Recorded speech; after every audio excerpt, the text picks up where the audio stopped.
Looking for a fast-charging, ultra-responsive stylus for your iPad?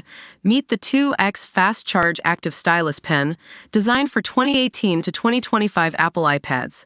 Take your creativity and productivity to the next level. Click the link in the video description to shop now on Amazon. Donald Trump and Zelensky hold phone call in first talks since heated meeting. Ukrainian President Volodymyr Zelensky is speaking to U.S. President Donald Trump today, just hours after Ukraine was pummeled by strikes when Russia broke an agreement to stop attacks on infrastructure.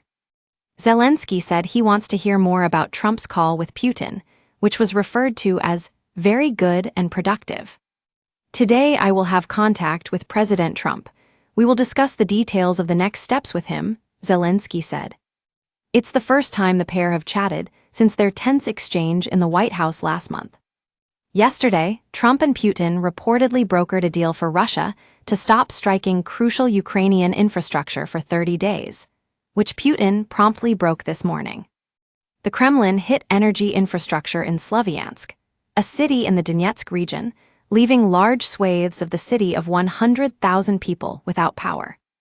In response, Russia accused Ukraine of launching air attacks, and the Kremlin said it had shot down 57 Ukrainian drones. Zelensky said Moscow's refusal to halt all strikes proved the need for increased pressure on Moscow to prevent Putin from prolonging the war.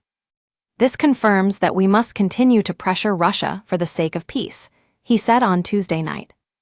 Only a real halt to Russia's attacks on civilian infrastructure can signal a genuine desire to end this war and bring peace closer. The Ukrainian leader said that one of the most difficult issues in future negotiations would be the issue of territorial concessions. For us, the red line is the recognition of the Ukrainian temporarily occupied territories as Russian, he said. We will not go for it. The White House described the call between Trump and Putin as the first step in a movement to peace, that it hopes will include a maritime ceasefire in the Black Sea and eventually a full and lasting end to the fighting.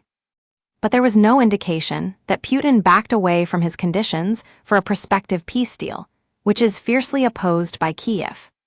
Trump touted the results of the 90-minute call with Putin on Truth Social on Tuesday afternoon. We agreed to an immediate ceasefire on all energy and infrastructure, with an understanding that we will be working quickly to have a complete ceasefire and, ultimately, an end to this very horrible war between Russia and Ukraine, wrote Trump. Many elements of a contract for peace were discussed, including the fact that thousands of soldiers are being killed, and both President Putin and President Zelensky would like to see it end. That process is now in full force and effect, and we will, hopefully, for the sake of humanity, get the job done. Trump added, as he has said many times before, that the war would not have started if he were president. Get in touch with our news team by emailing us at webnews@metro.co.uk. For more stories like this, check our news page.